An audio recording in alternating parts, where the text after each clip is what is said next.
Muy bien, qué bien habla inglés esta muchacha. Deciros que en algún momento, porque estoy precisamente en el despacho de Nueva Luz y no sé si en algún momento tendré que levantarme un minuto para hacer algo ahí que se necesita, ¿vale? Pero vuelvo en menos de un minuto. Pues muchísimas gracias por la oportunidad, ¿no? de poder estar aquí con vosotros esta mañana. Lo que ha dicho Joaquín es así, pero yo siento que mi gran responsabilidad es ser marido y ser padre. Ahí es donde estoy intentando poner mi corazón y también en las otras cosas, ¿no? Pero el ser padre y el ser marido es algo, es algo que últimamente me toca fuerte, ¿no? A mí me gustaría empezar con, voy a poner la presentación, me gustaría empezar por donde, perdona, ahora, por donde Santiago nos ha colocado, ¿no? Ante esta tremenda disyuntiva o ante esta tremenda inquietud que tiene que ver con el hecho de que se van los chavales cuando son adolescentes y él ha dicho una expresión fuerte, ¿no? En el sentido de que se pierden, ¿no? Se pierden. Claro, esto a mí me crea, igual que a vosotros, ¿no? Me crea una tremenda inquietud cuando yo leo el versículo con el que ha terminado Paola. Proverbios 22:6, instruye al niño en su camino y aún cuando fuere viejo, cuando sea anciano, pues no se apartará de él. Este es de los versículos más usados cuando queremos animar, como se ha hecho esta mañana, y yo creo que muy bien, cuando se ha querido o cuando queremos animar a los padres, a los adultos en general, a los profesores de escuela dominical para encaminar correctamente a la nueva generación.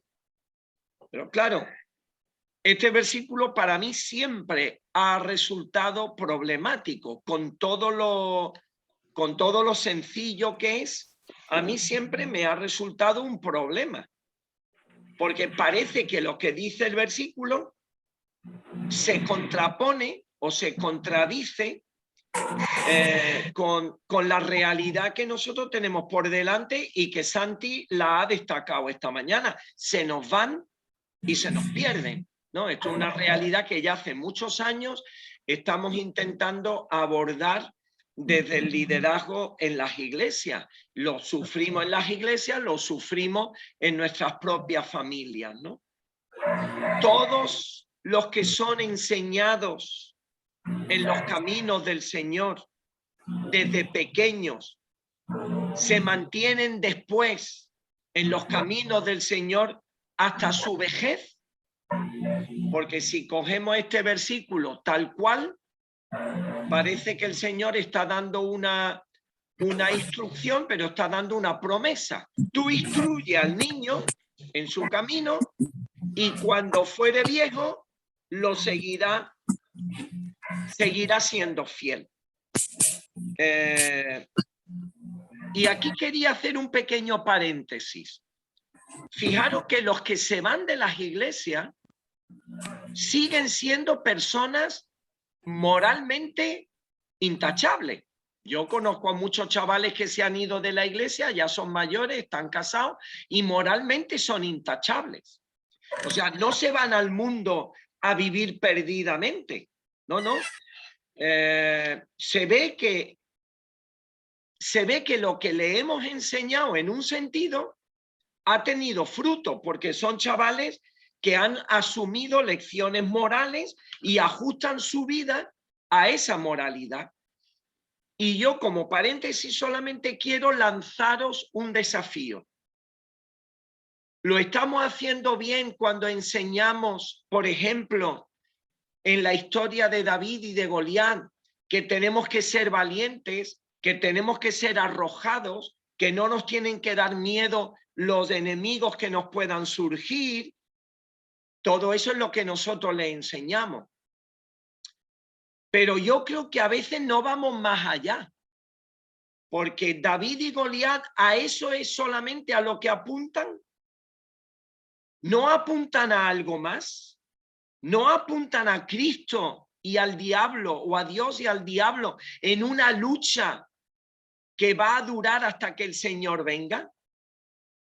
Usamos la historia de David y de Goliat para enfrentarlos a Cristo, a su necesidad de que no solamente sean valientes y que tengan buenos valores, sino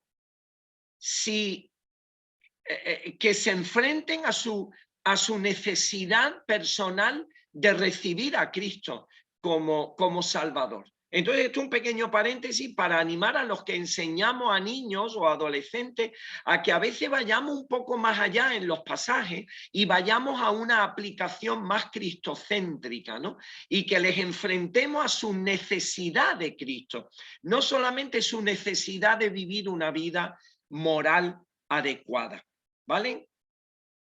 Pero este versículo a mí me resulta complicado, así que yo os propongo esta mañana que intentemos profundizar en este versículo. Además, cuando Joaquín habló conmigo de dar esta lección, precisamente la idea que él me sugirió fue basarnos en este versículo.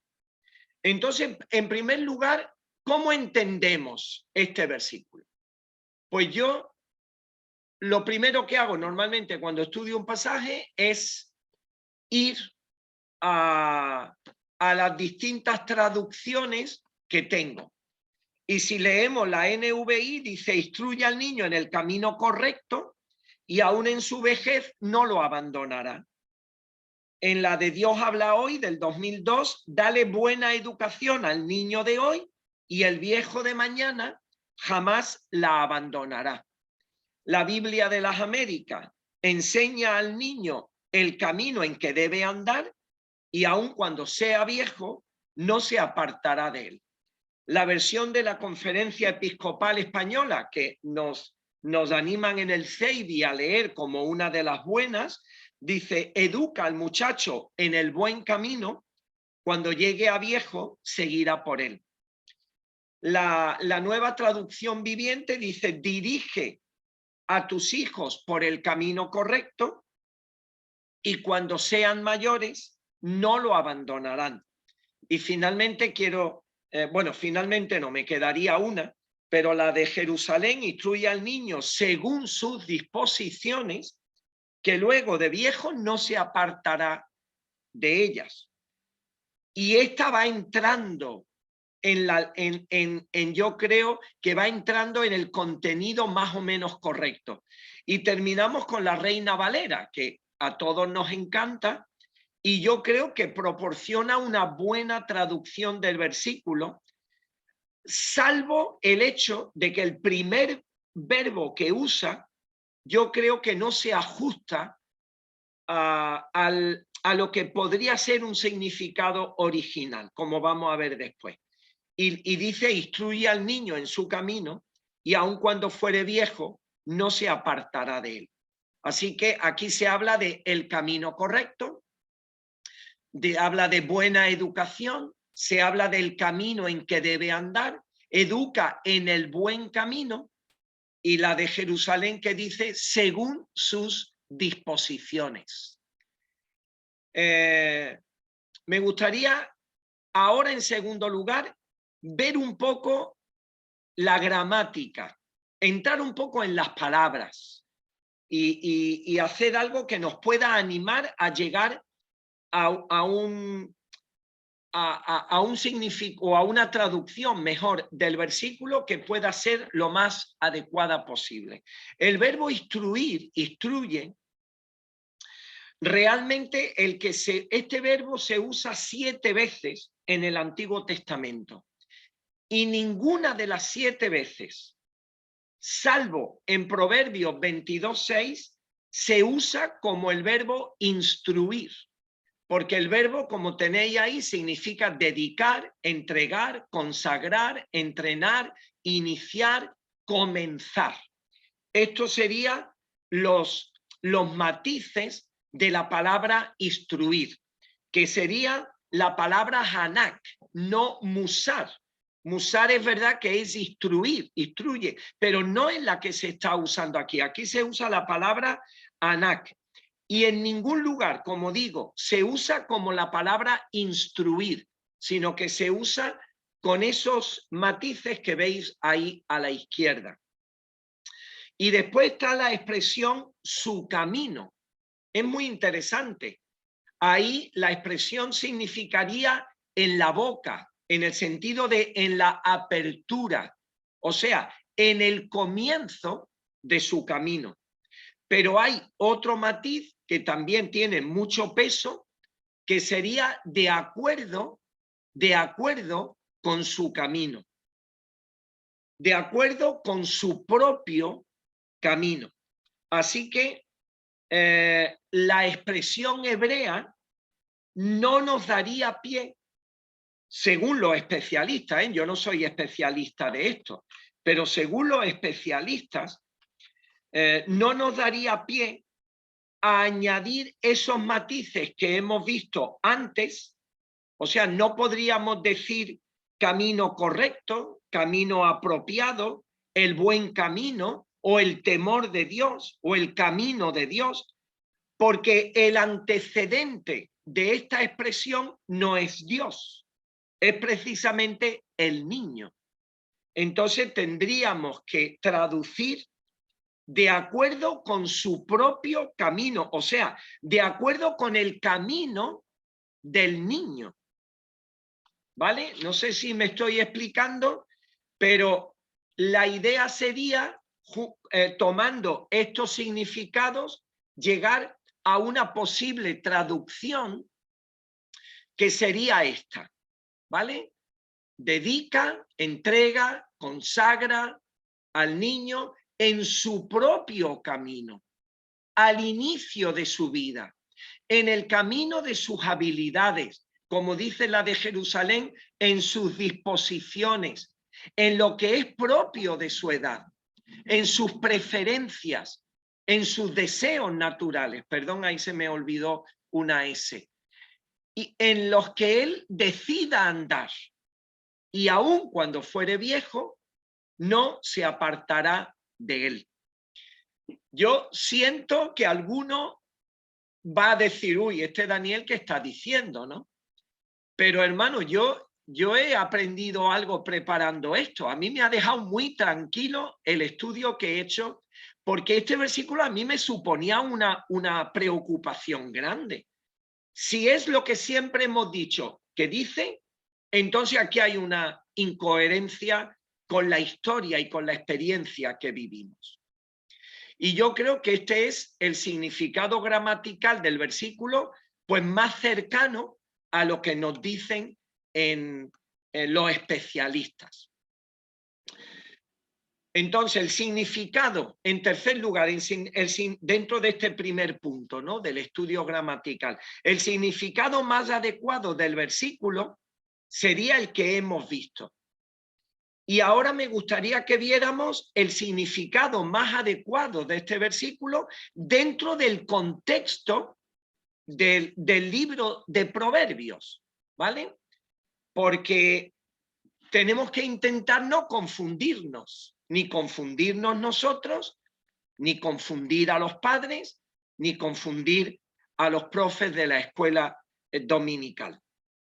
Nadie pensaría que el autor del libro de Proverbios nos está animando a que dejemos al niño a su libre albedrío, a lo que le pide el cuerpo, a lo que es su antojo, ¿no? Aquí yo no creo que el autor de Proverbios, en el caso de Salomón, estuviera diciéndonos, no, lo que tenéis que hacer los padres es dejar que el niño se eduque desde pequeño, desde la entrada de su vida, que se eduque según lo que él quiera, según sus disposiciones.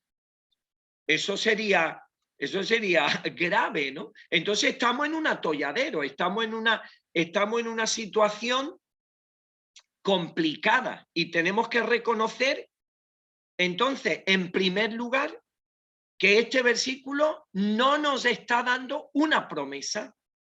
Y esto para mí ha sido complicado de reconocer. Este versículo no me está dando una promesa de Dios. Si educo al niño en su camino, en el camino bueno, al final, aunque sea viejo, se mantendrá en el camino bueno, en el camino de Dios. Porque claro, las promesas de Dios se cumplen siempre.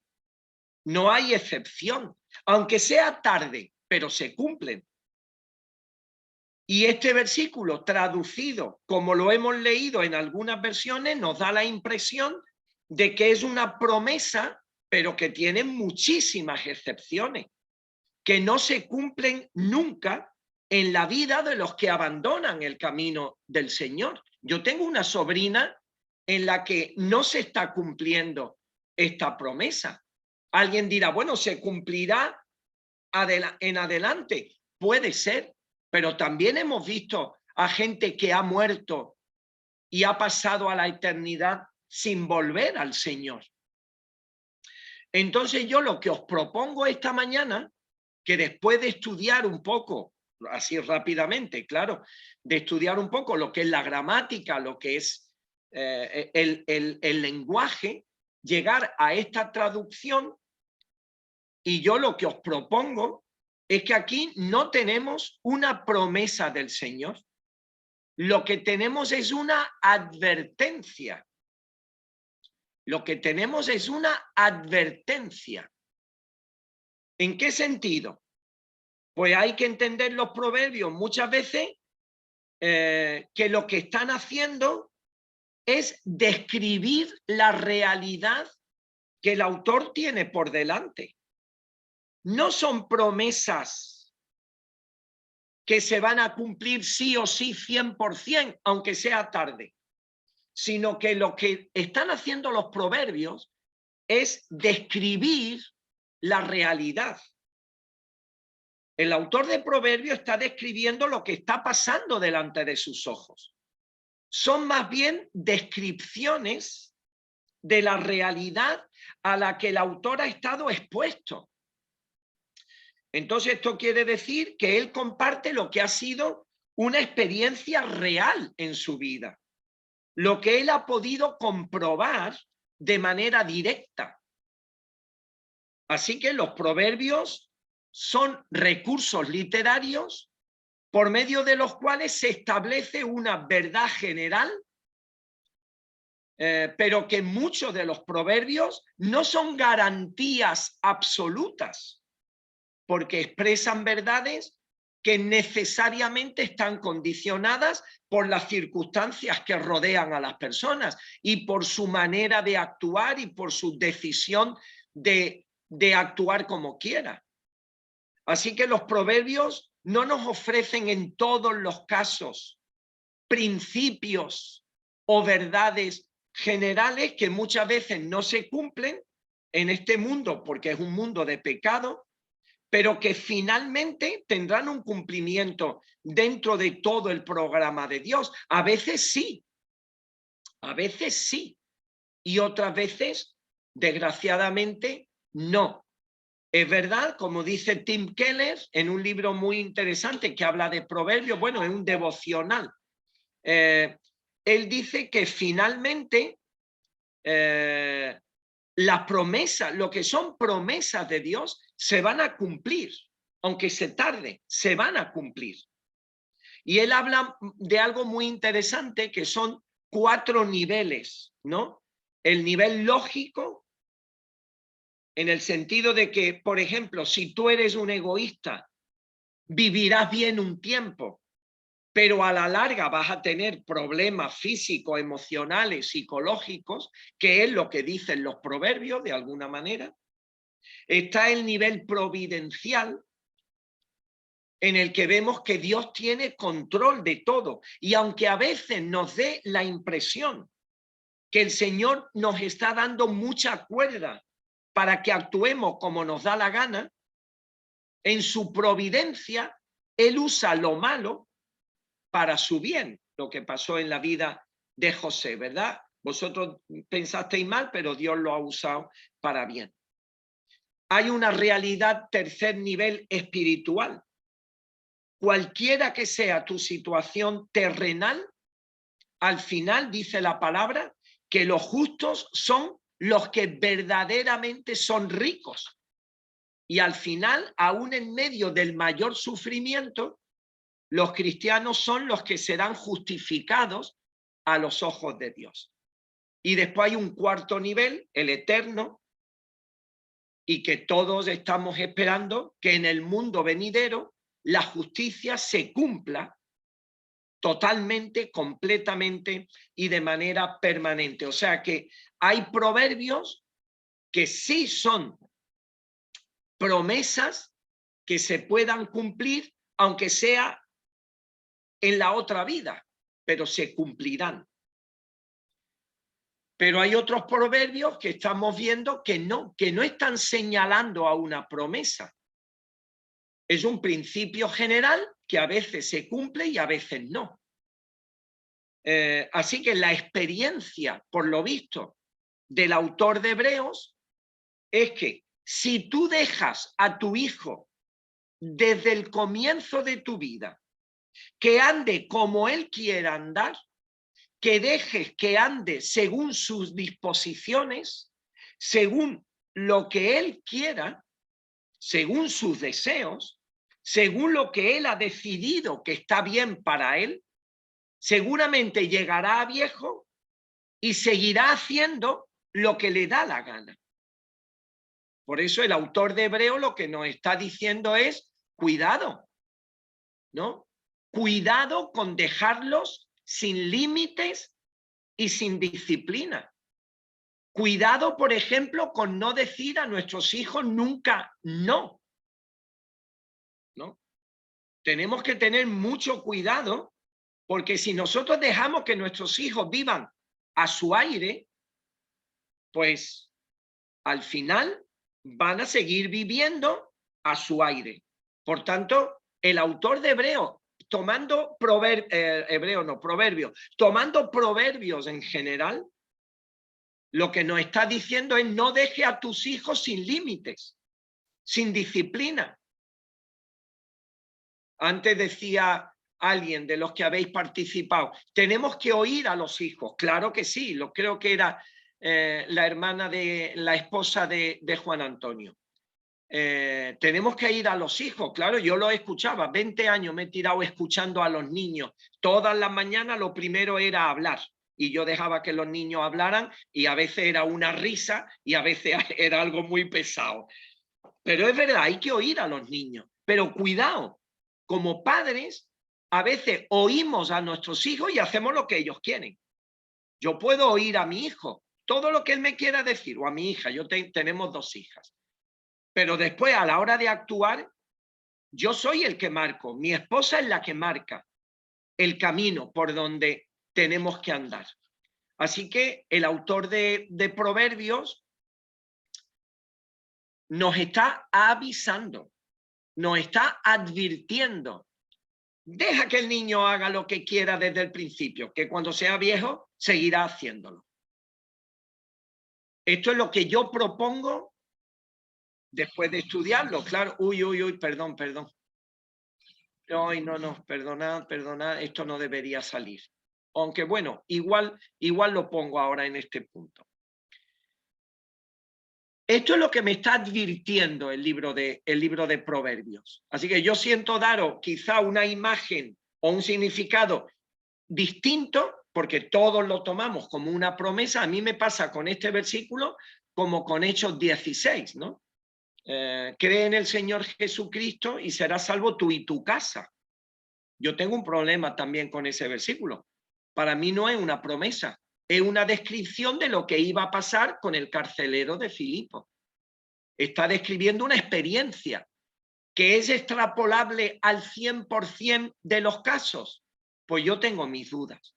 Pero a lo que voy ahora es, Proverbios nos dice cuidado, cuidado con no poner límites, cuidado con no decir no nunca, cuidado con dejarlos sin disciplina. Y ahora pongo este pequeño vídeo simplemente para que os sirva, para que sirva un poco, para cortar un poco aquí la charla. Y si queréis usarlo, a mí me parece muy interesante, y si queréis usarlo, pues yo os lo paso.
Vale, ¿me oís? Sí, sí.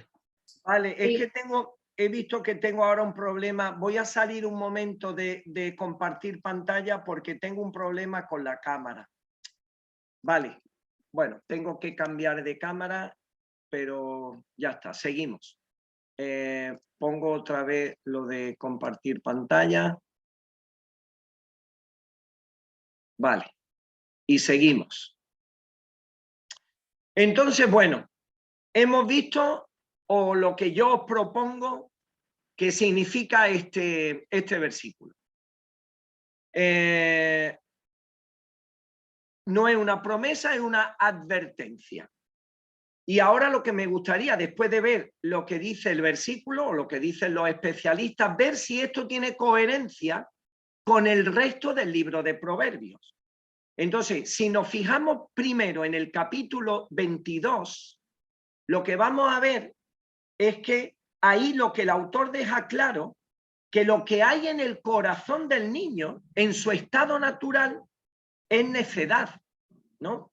Si cogemos el 15, la necedad está ligada en el corazón del muchacho, mas la vara de la corrección lo alejará de él. Así que si yo dejo al niño a su libre albedrío, lo que voy a tener a un niño andando en la necedad de su corazón. 22:8 dice, el que sembrare iniquidad, iniquidad segará, y la vara de su insolencia se quebrará. Así que si sembramos lo que hay en el corazón del niño, que es iniquidad, iniquidad va a recoger. El 17 dice, inclina tu oído y oye las palabras de los sabios y aplica tu corazón a mi sabiduría. Esto es lo que dice al niño, que no tiene que seguir de ninguna manera el curso de la tendencia natural de lo que surge en su corazón, sino lo que tiene que hacer es oír la sabiduría que se le comparte. Debe contrarrestar la tendencia natural con lo que los padres les puedan enseñar, de lo que personas sabias les puedan transmitir y sobre todo con lo que pueda aprender de la escritura él mismo. Así que lo que vemos en el versículo 6 está apoyado y es totalmente coherente con lo que vemos en el resto del capítulo, o sea, el capítulo 22:6 es coherente con lo que vemos en el resto del capítulo 22, ¿no? Tú deja que el niño se críe por sus disposiciones y sembrará iniquidad. Si ampliamos el contexto al resto del libro de Proverbios, el libro nos vuelve a enseñar exactamente lo mismo. Proverbios 29:15, la idea aquí, 29:15, dice, la vara y la corrección dan sabiduría, mas el muchacho consentido avergonzará a su madre. El niño consentido es el niño dejado a su aire, el niño suelto, el niño que no tiene límites ninguno. Así que aquí deja claro que el niño al que se le consiente todo, pues será una vergüenza para sus padres. Y no solo para sus padres, sino para cualquier persona que esté a su lado, ¿no? Si al final logra que alguien pueda estar a su lado, porque hay personas consentidas que desde luego no invitan a estar cerca de ella, ¿no?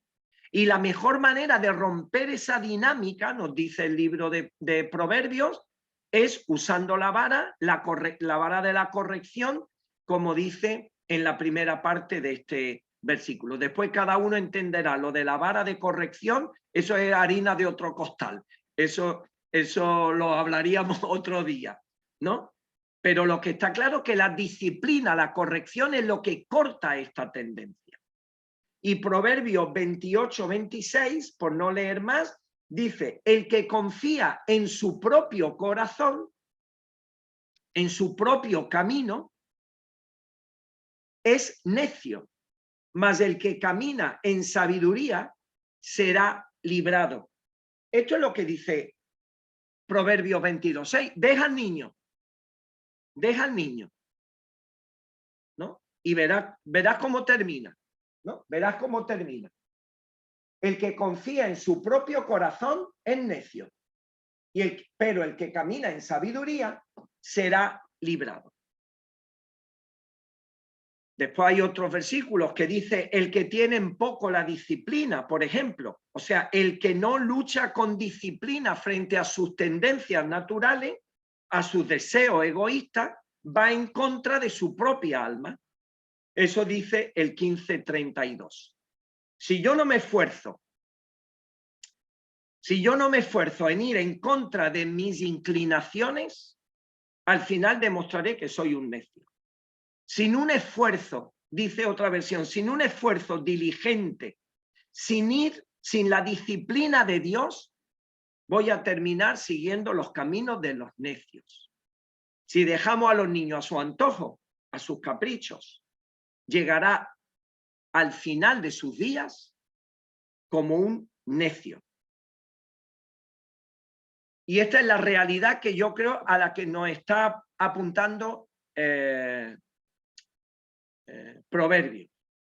Ahora bien, por lo general también es verdad que la mayoría de los hijos que han sido criados en hogares cristianos bajo la influencia de padres piadosos que les enseñan de palabra y con el ejemplo, como ha dicho Paola antes y algunos habéis ratificado, esos después se mantienen en esa instrucción. Gracias al Señor, no todos se van. Yo en nuestras reuniones de oración lo digo siempre, porque nosotros tenemos aquí un montón de hermanos que se han ido los hijos.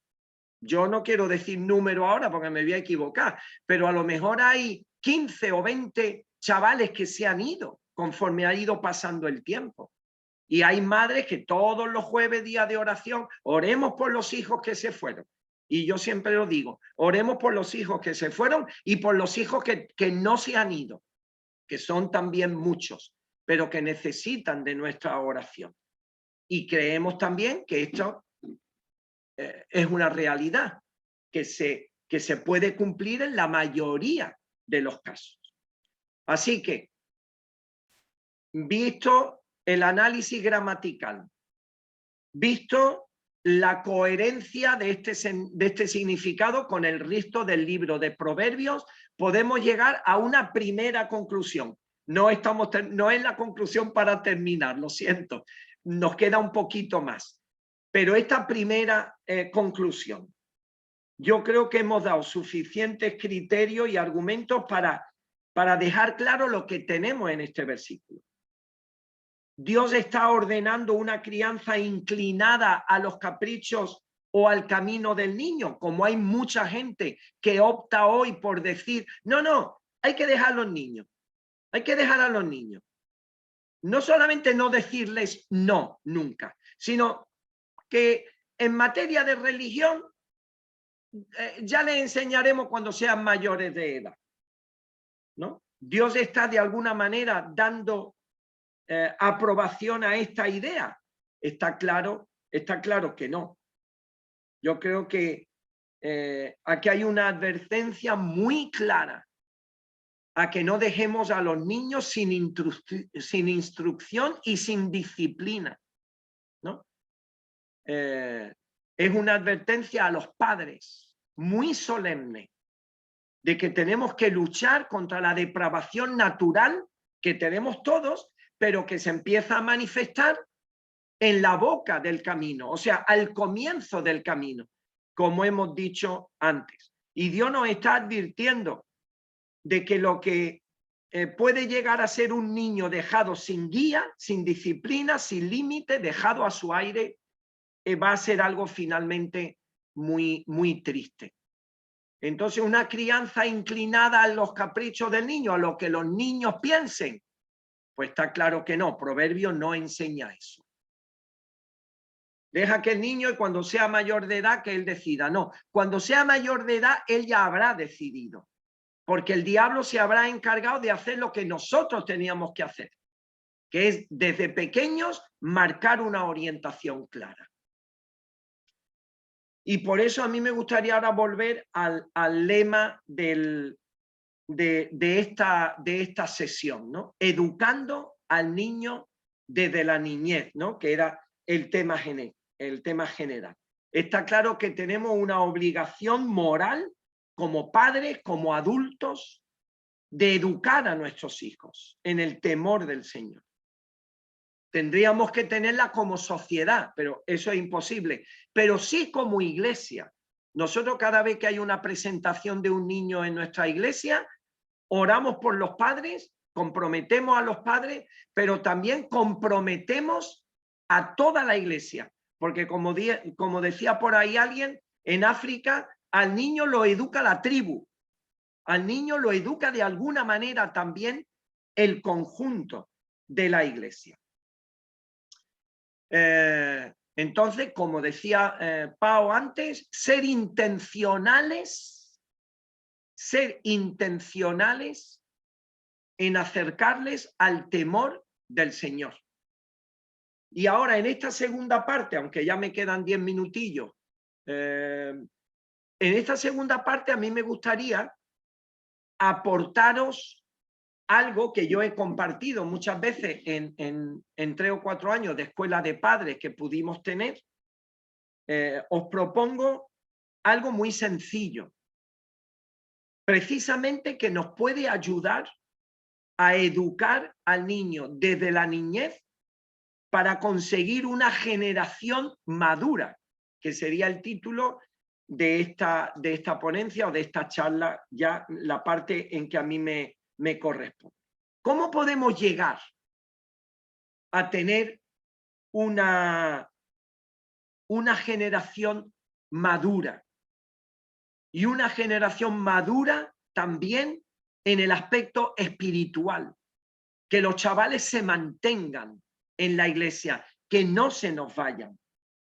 Pues yo os voy a proponer lo que ahora sí tenemos que hacer. O sea, hemos visto lo que no debemos hacer, ahora vamos a ver lo que sí tenemos que hacer en cuanto a esto de ser intencionales en acercarles al temor del Señor. Hay una aportación que a mí me parece muy sencilla, pero muy interesante por parte de los especialistas en estos temas, y me gustaría compartirla esta mañana.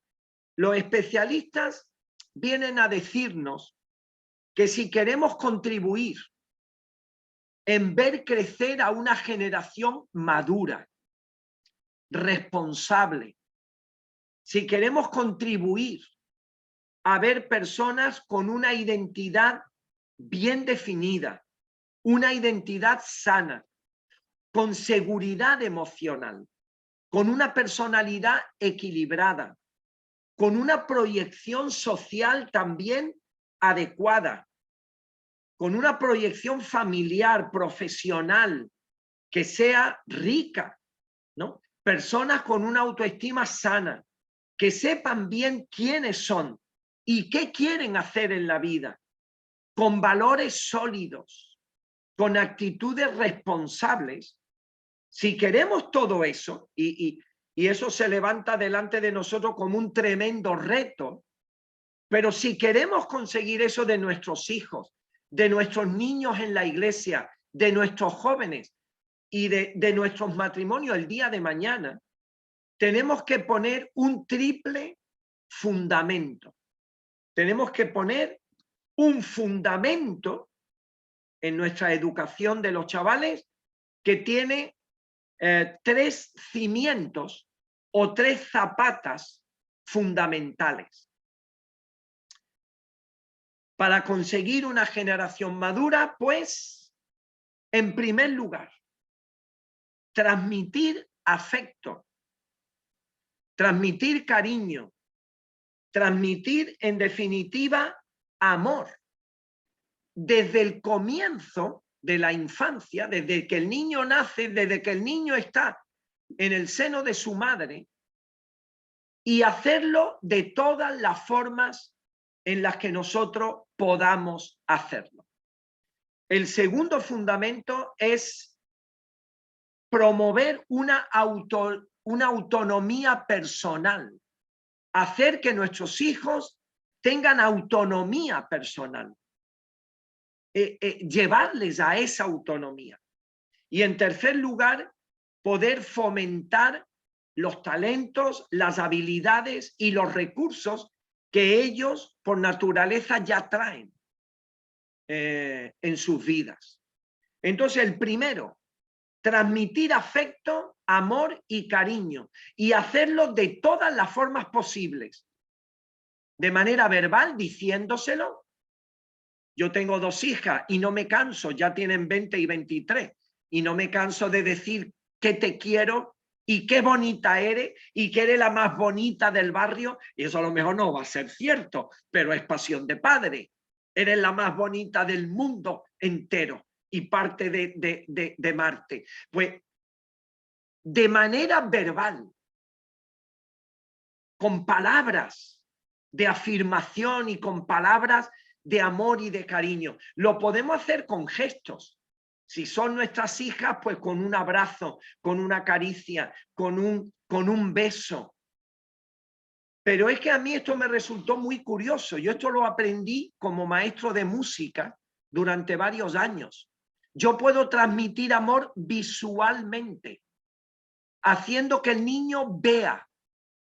Yo, por ejemplo, iba a los conciertillos que daban los niños en los conservatorios, porque me animaban a ir, me decían, maestro, venga usted que hoy voy a tocar el violín. Ya tú, escuchar a un niño de primero tocando el violín, eso es casi una tortura, ¿no? Eso lo digo aquí entre nosotros, ¿no? Pero yo estaba allí escuchándolo. Y al día siguiente le preguntaba a los niños, qué bien ayer, ¿no? Tocaste el violín, qué guay. Yo te escuché. Y algunos niños me respondían con tristeza. Dice, sí, maestro, pero, y ese pero sabéis cuál es, ¿no? Que habían dos sitios en la primera fila que se habían quedado vacíos, porque eran los sitios de sus padres. Los padres no lo habían podido ver. Ellos no habían podido ver a su padre. Entonces tú puedes, cuando tú estás allí, cuando tú dejas todo lo que tengas que hacer para estar allí viendo a tus niños, a tus hijos, tocando, aunque sea una tortura, tú le estás transmitiendo un mensaje, te quiero y lo he dejado todo para escucharte. Así que transmitir afecto, amor, cariño. Lo contrario de esto sería provocar en el niño un frío emocional que les va a llevar a unas actitudes de inferioridad y a unas actitudes de rebeldía muy grandes. Así que si nosotros queremos educar al niño desde el principio para tener una generación madura, tenemos que sacar al niño del cascarón. Esta expresión es la que usa Pablo en Colosenses, cuando habla de perfección, de madurez. Sacar al niño del cascarón lo tenemos que hacer con amor, transmitiendo amor. Yo tuve una experiencia tremenda en un colegio que estuve en Cazorla, en la provincia de Jaén. El momento típico del amigo invisible. Todos los niños habían traído un regalo y empezaron a abrirlos. Y cuando llegamos al final quedaba un regalo en la mesa. ¡Ay, maestro, ese regalo! Ese no es de nadie, no vamos a abrirlo. Digo, no, ese regalo es de alguien que no ha cogido el suyo. Y era de un niño en una situación terrible, familiar. Y yo sabía que ese niño no iba a traer regalo. Así que yo le llevé un regalo. Cuando ese niño cogió el regalo, antes de abrirlo ya estaba llorando amargamente. Y estuvo llorando durante un rato grandísimo. Y cuando yo le pregunté que por qué lloraba si lo que estaba cogiendo era un regalo, me dijo, maestro, este es el primer regalo que yo he recibido nunca en mi vida. Y era un niño que tenía ya 12 años. 12 años. Yo puedo transmitir amor también con un regalo. Y no tiene que ser un regalo de 1000 euros. Puede ser un regalo hecho por ti. Hecho por ti. No hace falta gastar dinero. Así que el contacto físico, el visual, el gestual, un regalo, un detalle. Esto le hace pensar al niño, soy valioso, yo valgo, me quieren, valgo. Aunque soy un desastre después, pero hay gente que me quiere. Así que es muy fácil justificar y racionalizar situaciones difíciles para no tener que asumir nuestra responsabilidad de amar. También la disciplina es una cosa muy necesaria a la hora de transmitir afecto. El que ama, disciplina. Pero no tenemos tiempo de abundar más, así que seguimos al segundo. Promover autonomía. ¿A qué me refiero con esto? Pues hacer que un niño actúe en función de sus capacidades y de su edad, pero que actúe con autonomía. Yo no voy a mandar a mi hija de 3 años, no la voy a mandar a África de viaje. Yo mandé a mi hija a Hungría, a una escuela bíblica, cuando tenía 18.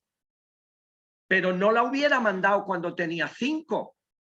Según la edad, actuamos con nuestros hijos, pero cuando ellos tienen ya que actuar, si tienen 7 años, pueden ir a comprar el pan con dinero y ellos ya pueden saber si la vuelta que le han dado es correcta o no. Ellos ya pueden hacer muchas cosas en función de la edad que tienen. Pablo Martínez cuenta una anécdota de unos padres que fueron a verlo con su hijo. Y primero pasaron los padres. Bueno, los detalles no sé si es realmente así. Yo lo conté hace mucho tiempo. Lo oí hace mucho tiempo. Pero no tengáis en cuenta mucho los detalles. Lo digo por si repetí esta anécdota. Y entraron los padres y le dijeron, mire usted, doctor, es que nuestro nene es muy introvertido, nuestro nene no se lleva bien con nadie, nuestro nene no tiene buenas relaciones con nadie, nuestro nene tiene realmente dificultades para relacionarse y nos está causando inquietud. Y ya cuando terminó de hablar con ellos, dijo, bueno, pues ¿qué pasa el nene ahora? El nene tenía 33 años.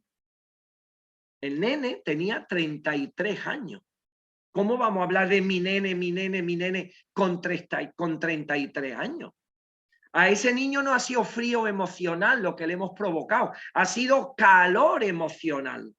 Lo hemos cubierto de tantos cuidados, no le hemos dejado que sea autónomo y ahora lo que tenemos es un niño con calor emocional que puede llegar también a tener problemas muy grandes de inseguridad y por eso no se relacionan bien.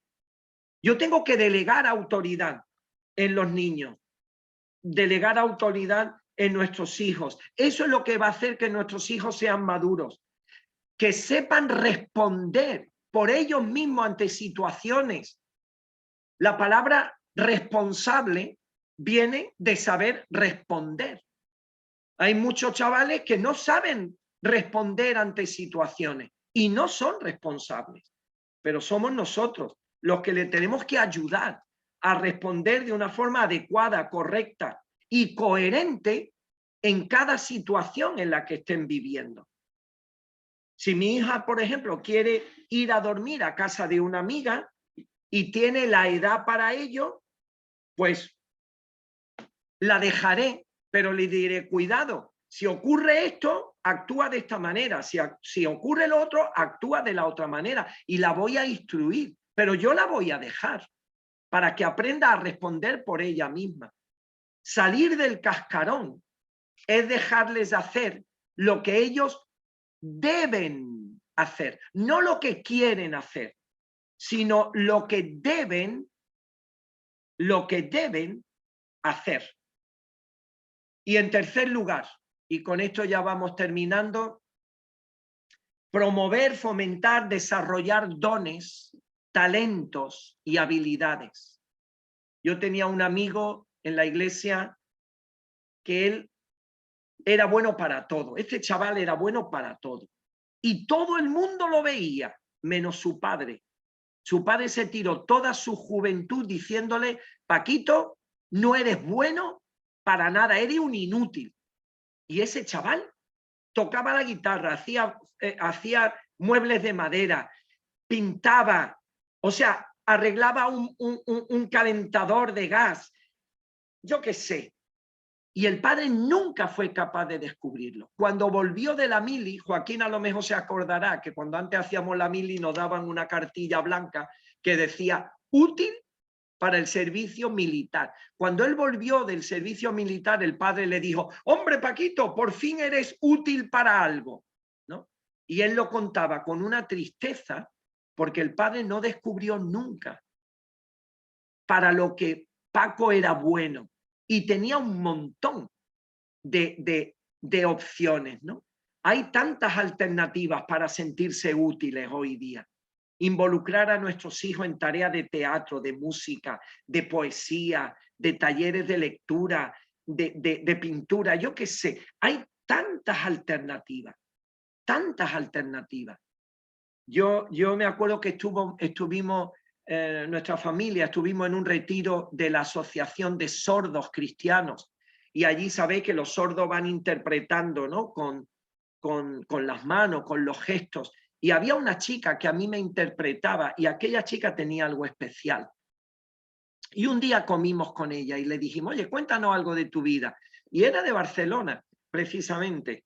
Y dice, pues mira, me tiré toda mi juventud con unos padres que me decían que tenía las manos rotas, que con las manos yo nunca iba a poder hacer nada, ni coser, ni fregar, ni barrer, o sea, ni planchar, ni escribir, nada, que no iba a poder hacer nada con las manos.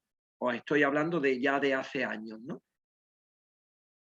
Y la chica se paró y con lágrimas en los ojos nos dijo, y ahora me gano la vida con las manos. Pero no solamente me gano la vida con las manos, adoro a Dios, edifico a mis hermanos, bendigo a mi iglesia usando las manos para el lenguaje de signos.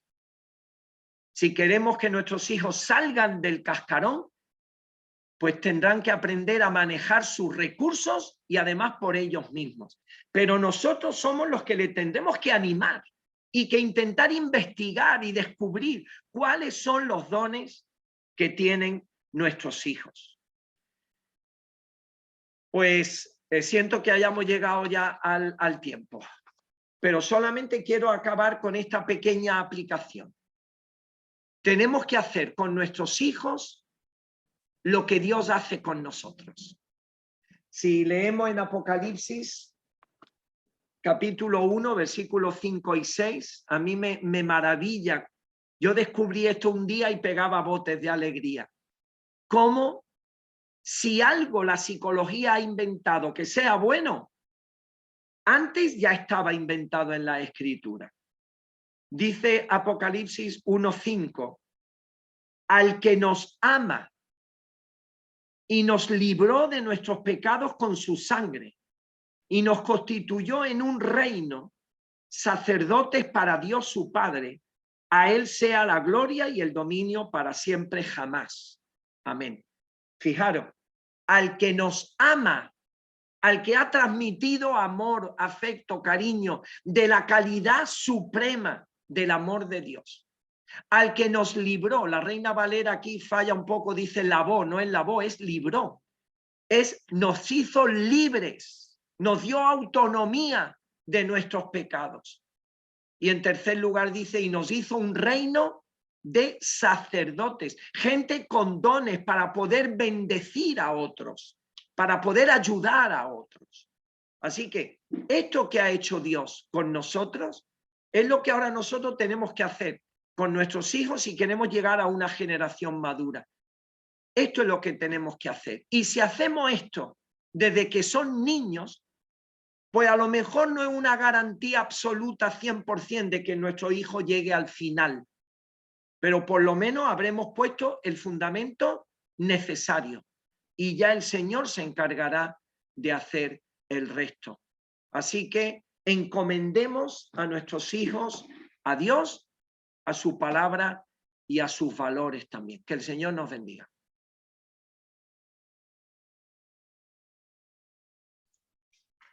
Amén, Daniel.